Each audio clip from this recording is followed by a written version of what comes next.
You are being distracted against your will. Modern society has literally been designed to stop you from focusing. In fact, 75% of adults experience mental fatigue as well as digital distraction. And again, this is by design. So in this video, I'm going to explain to you why this happens, how this happens in the brain, and then finally at the end, I'll show you how you can escape this whole loop and this whole system and finally start to focus on the things that you want to do and what you want to get done.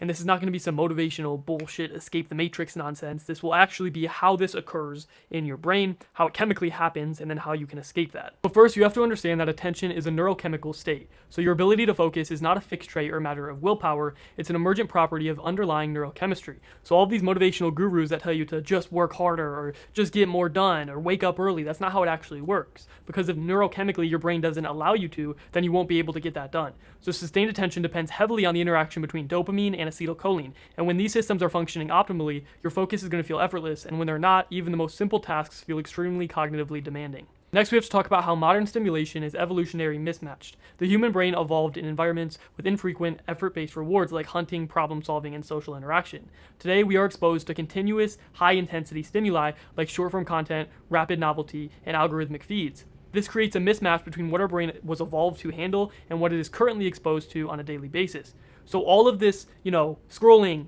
porn, all of the high dopamine activities are literally frying your brain. And I know that's like an overused term nowadays, but it's true. These activities were not used by our ancestors because they actually had to work to get that dopamine spike. They had to go talk to real people. They had to go hunt for their food. They didn't have to, DoorDash and goon.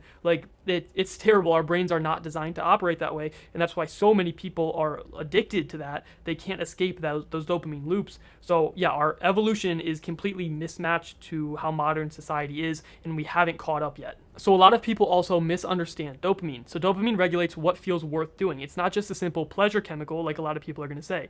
It encodes salience, motivation, and reward prediction. It determines whether a task feels engaging enough to initiate and sustain effort, and research on dopaminergic pathways shows that motivation is tightly linked to perceived reward value relative to effort. So I went over the effort equation in another video, but basically, if you want to study, you have two options: to either study for an exam or a test, or scroll. The effort, the value for studying and getting, a good grade, 100%, an A+, or whatever it might be, the value is super high, but the initial effort is also very high. But versus scrolling, the initial effort is literally zero. You just open your phone, and then the value in terms of the dopamine in your brain is probably like an 8 or a 9, but it happens instantly. So you're always going to choose the one with the lower value, the lower entry barrier, even if the overall value is lower. I hope that made sense.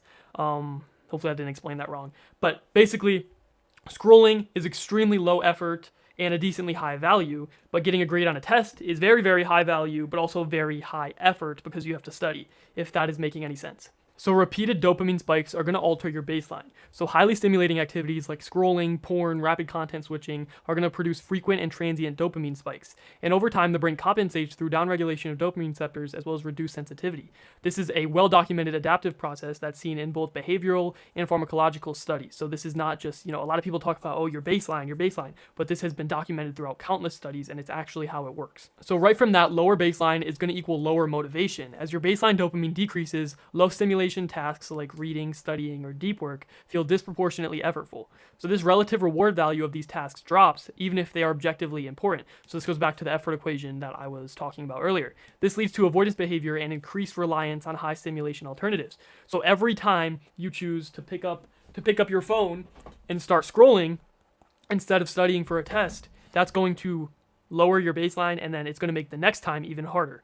So yeah, that's kind of the loop that people get stuck in, and that's how it can get really bad for some people. Another huge issue is attention fragmentation. So constant task switching disrupts the brain's ability to sustain activity in attention-related networks, particularly in the prefrontal cortex. So studies on multitasking showed decreased efficiency, increased cognitive load, and reduced depth of processing. And over time, this weakens your ability to maintain prolonged uninterrupted focus. So even if you feel like you're switching between 10 different things and getting a lot done, you probably are getting less done than if you just focused on one thing at a time and put 100% of your attention and effort and focus into that one thing. Another very, very important thing to understand is that mental fatigue is neurological, not just psychological. So mental fatigue is associated with changes in neurotransmitter balance and increased perceived effort during cognitive tasks.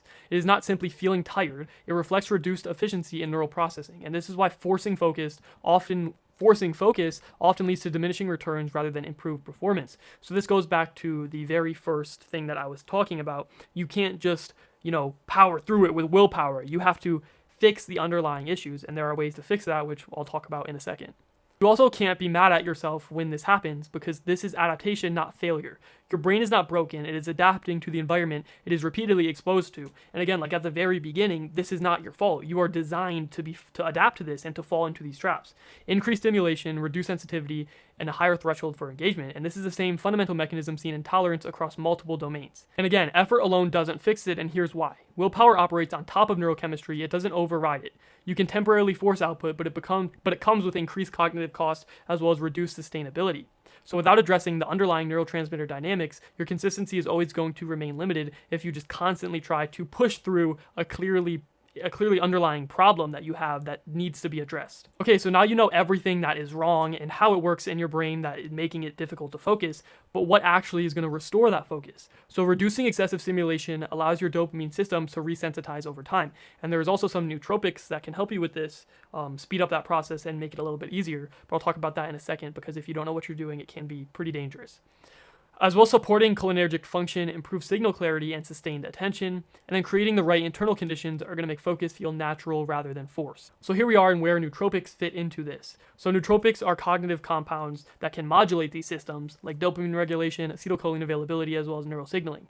They do not create focus in isolation, but if you have, fried your brain with all of this stimulation, like most of us have, you can use nootropics to assist you in getting back to that healthy baseline where you can actually be getting things done. But they can also shift the underlying state that enables focus, and that's how that works. The key is using them in alignment with how these systems actually function, and that's the difficult part that a lot of people get wrong. The easiest way to actually start restoring your focus, if I could give you one actionable tip to do, the next time you have to make a decision between scrolling or studying, put away the books and put away the phone and just sit there for 5 minutes if that's the most you can do, 10 minutes, keep pushing it up. Just sit there and think about the benefits and just weigh out the pros and cons. And then logically decide in your head that, okay, this may be a bit of a delayed reward, but it will be worth it in the long run, and it will be healthier for me than scrolling. And you can apply this to anything. Just give yourself time to think logically, not panic, not emotionally, but think logically about what you're about to do. And that's really the easiest way. Like, I don't want to, turn into one of those motivational gurus, because that's just how it actually works. So don't be like, oh, I'm going to, power through this, get all of this done. Sit down, calm down, and think about what you're going to do and how that will affect you in the coming days, the coming weeks, the coming months, etc. So overall, you are not broken, you are not lacking discipline, you're just operating under altered neurochemical conditions. And once those conditions change, your ability to focus is going to change with them. And if you guys want to learn how you can maybe use nootropics to help you speed up this change and the exact systems that you can use to break free from those kind of, altered states that you might be facing with the stimulation. So just check the first link in the description. I put together a video that you guys can watch, how you can deploy these systems, how you can use nootropics to help. All of that is going to be in that first link in the description, that first video. So just click that, watch that. Let me know what you guys want me to do next in the comments, what type of video. And I really like this kind of video because I feel like a lot of people struggle with this. I know I have, and I still do. So yeah, I'm trying to post every single day of 2026. It's a little difficult. I've missed a few days, but that's another thing. Just keep going. You can't get discouraged. And yeah, let me know what you guys want, and I'll see you guys tomorrow.